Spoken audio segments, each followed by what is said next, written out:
E de seguida tenho o prazer de apresentar como próximo orador o fundador de uma sociedade de investimento de impacto com presença em África, o Dr. Gonçalves Neves Correia.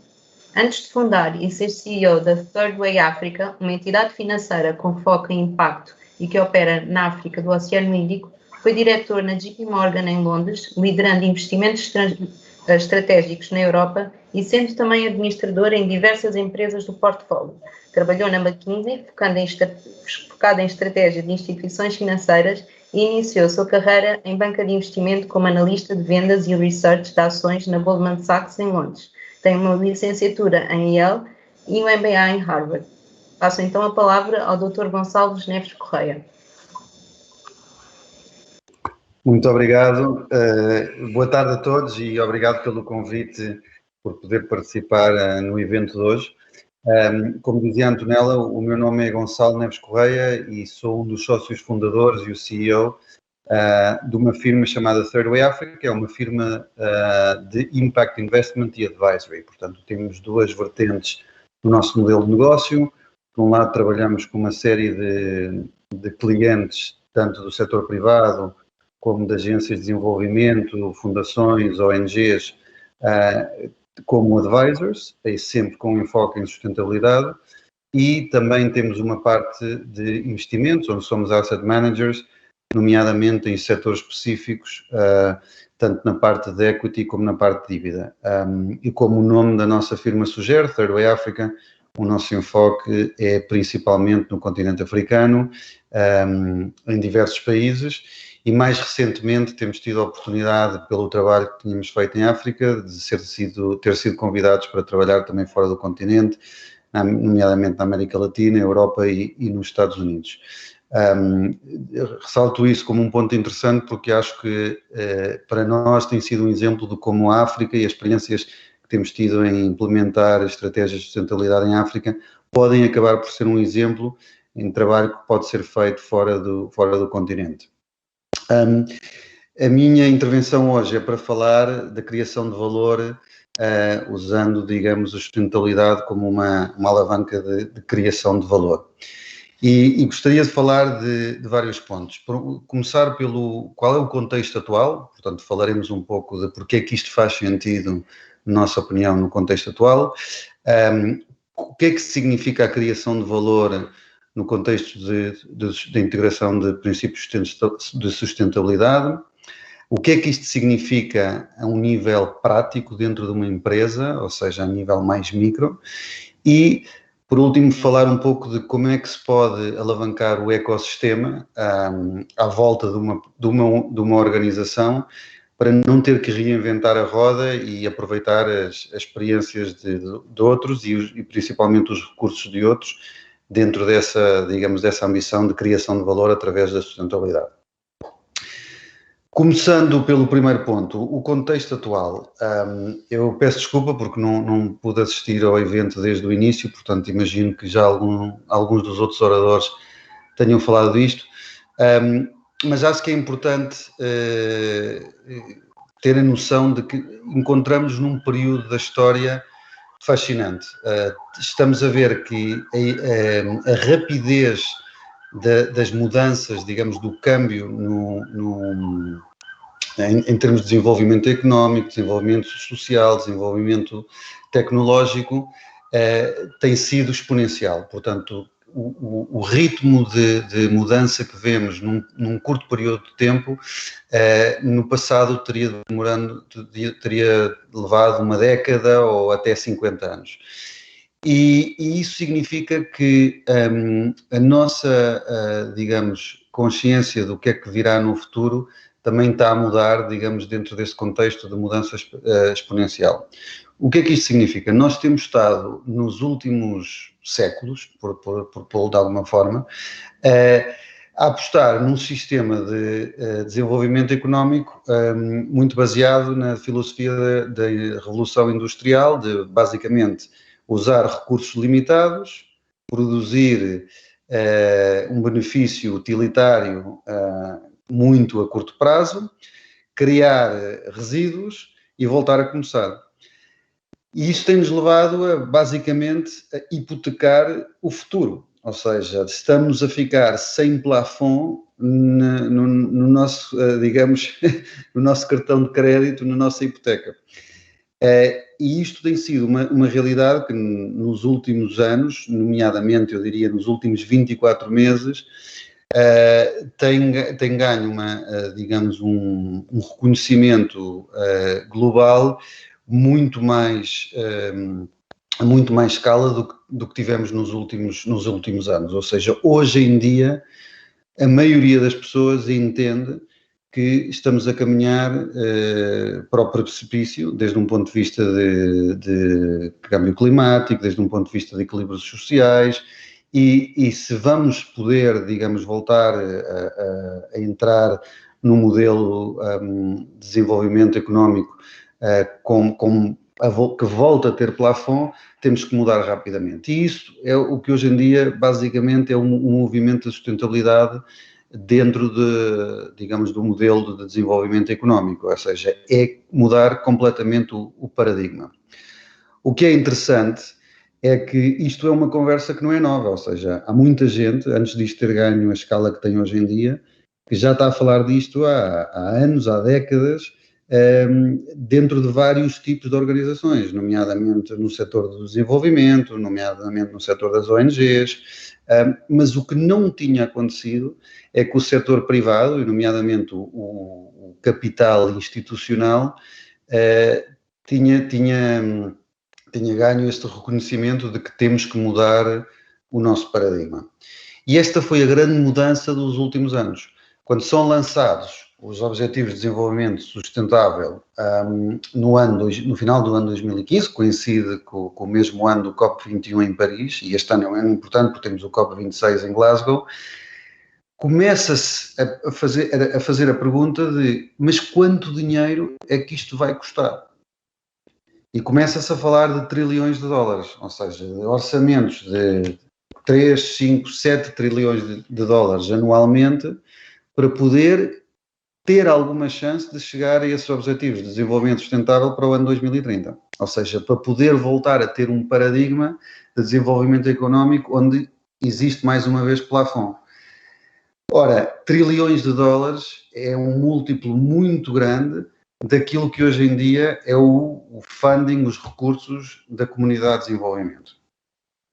Então, pela primeira vez, ganhas consciência de que se vamos poder financiar estes objetivos, vamos ter que converger o capital de investimento com o capital de desenvolvimento, ou com os recursos de desenvolvimento. E isso dá asa ao que hoje em dia se chama Blended Finance, que não é um conceito novo, mas que agora se fala muito dentro deste âmbito e muito, sobretudo, em mercados que são considerados mercados de mais alto risco, tanto tematicamente, setorialmente, mas também geograficamente, e a África, nesse aspecto, encaixa dentro dessa parte, digamos, de investimentos de mais risco, e portanto, começa-se a falar de como é que se pode fazer essa convergência entre capital de desenvolvimento com capital de investimento.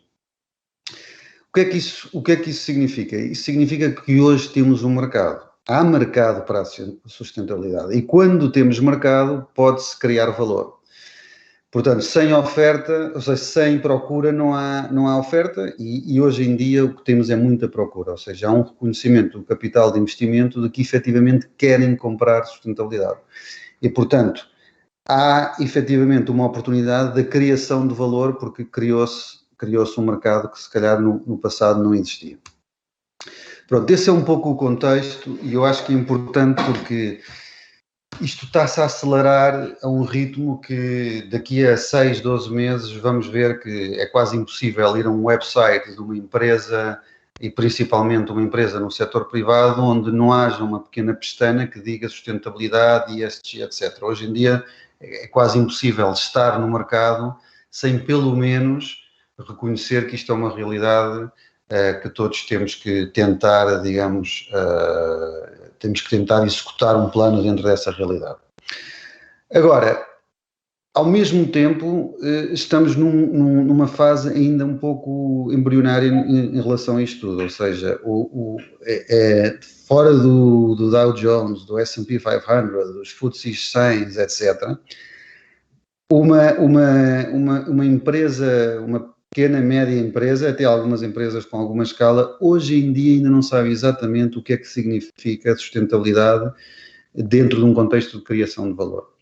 Portanto, para aqueles que estejam a pensar, ok, isto é tudo muito bonito, mas nós, infelizmente, ainda não percebemos o que é que isto significa para o nosso modelo de negócio, o que eu diria, pelas nossas conversas que estamos a ter com clientes, é não faz mal, porque a grande maioria das pessoas eu acho que ainda está nessa realidade, que isto é só o começo, digamos, de um caminho que ainda vai demorar alguns anos até todos chegarmos a um reset ou, digamos, a uma evolução do nosso modelo de negócio para criar, digamos, um modelo de negócio que incorpore esta consideração de sustentabilidade.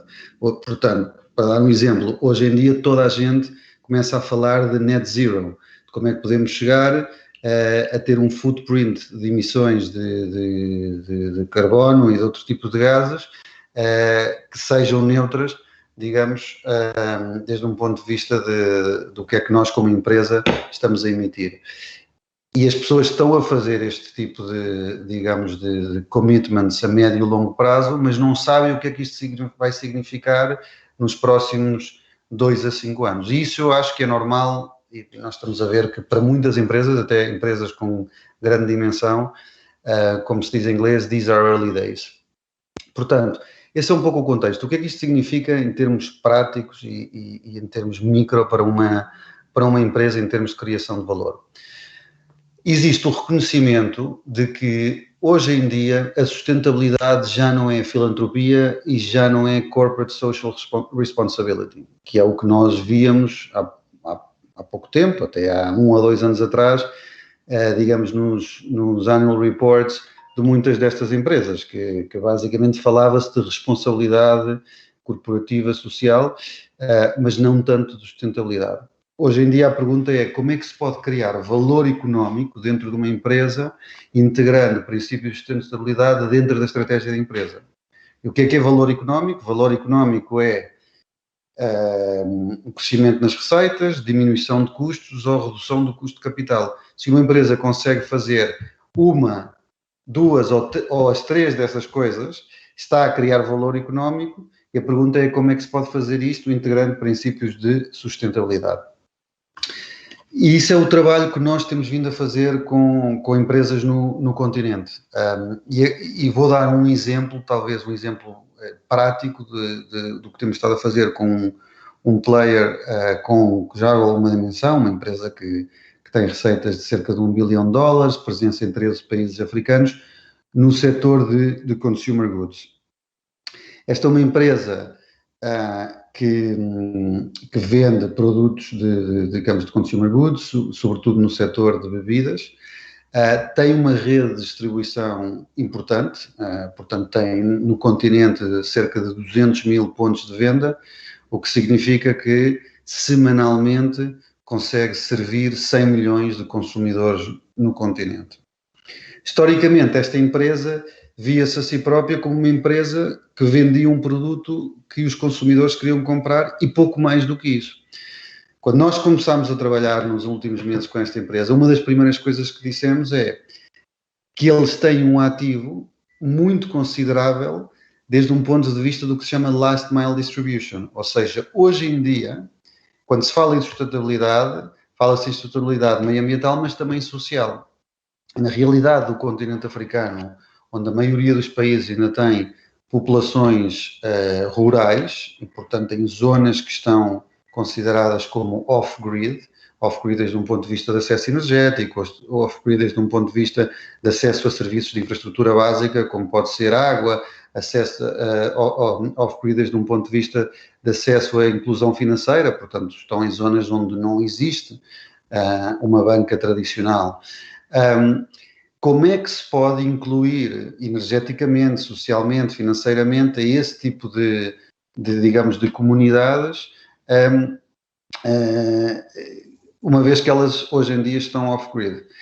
E o tipo de empresas que têm esse tipo de acesso de distribuição, portanto, que têm esse tipo de last mile distribution, são parceiros, digamos, muito atrativos Para outro tipo de empresas, como podem ser social enterprises no setor de acesso energético, as chamadas Solar Home System Companies, que vendem pequenas unidades de painéis solares que são vendidos a crédito aos consumidores neste tipo de comunidades, mas que são empresas que têm tido dificuldade em recriar essas redes de distribuições.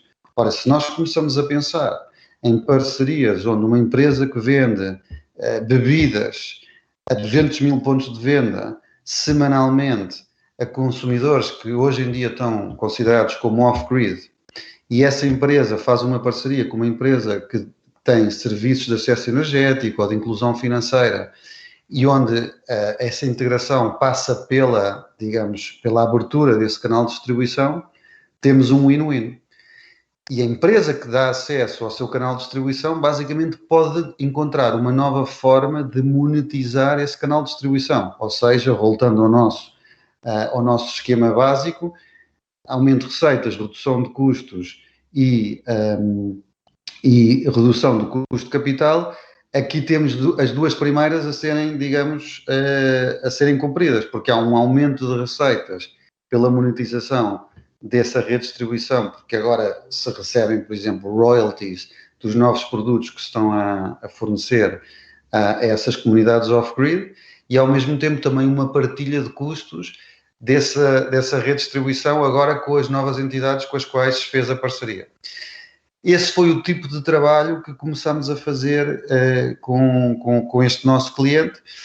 Começámos também a pensar, por exemplo, em que tipo de infraestrutura é que eles hoje em dia estavam a desenvolver, e sendo uma empresa que vende bebidas, a infraestrutura da água para eles era muito importante, tanto como acesso à água potável, mas também ao tratamento de resíduos.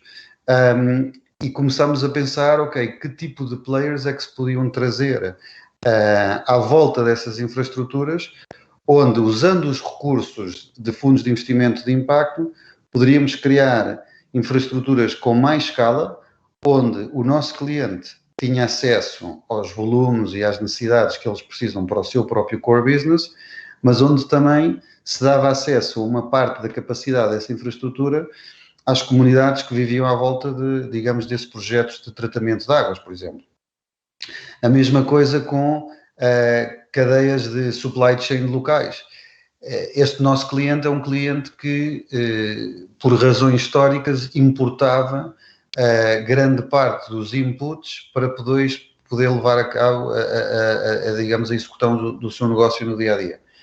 Começámos a trabalhar com eles para pensar como é que podíamos ter uma localização da cadeia de valor. Às vezes não é fácil, porque uma parte desses inputs talvez não existem localmente, mas talvez possam existir regionalmente, ou não existem com os standards que são necessários a nível local e por isso têm que ser importados. Mas também muitas vezes não houve uma exploração exaustiva de se efetivamente existe uma cadeia de, digamos, um supply chain local que pode ser aproveitado. E se isso é feito, existe uma criação de valor. Porquê? Porque existe uma redução de risco, principalmente em termos de moeda e também em termos de execução da logística, porque se estamos a trazer esses inputs localmente, não precisamos estar preocupados, digamos, com uma cadeia de logística mais complexa, de internacional ou regional.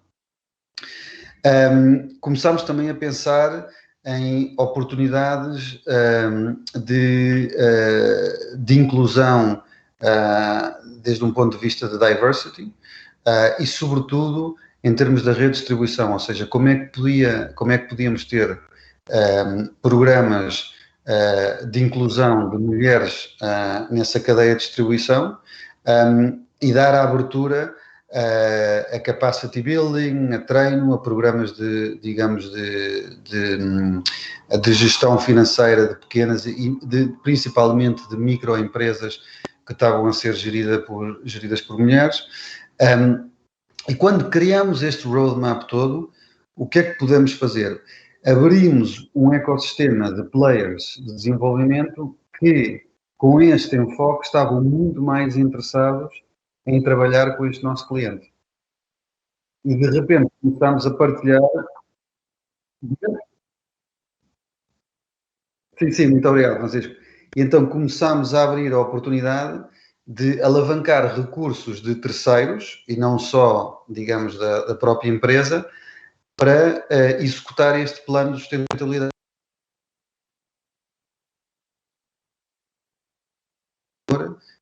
através de uma estratégia de sustentabilidade. E isto é o que nós vemos que está a acontecer agora, digamos, no setor privado. Está-se a ver a sustentabilidade como uma oportunidade, não para gastar dinheiro e sair bem na fotografia, mas para evoluir um modelo de negócio que crie mais valor, ou seja, mais receitas, diminuição de custos e também a redução de risco.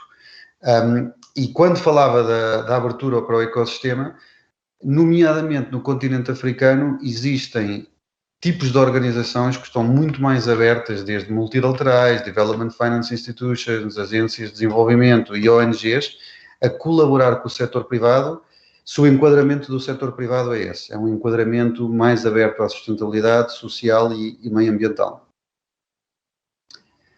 Obrigado, Francisco. Vou parar aqui e ver se existem algumas perguntas.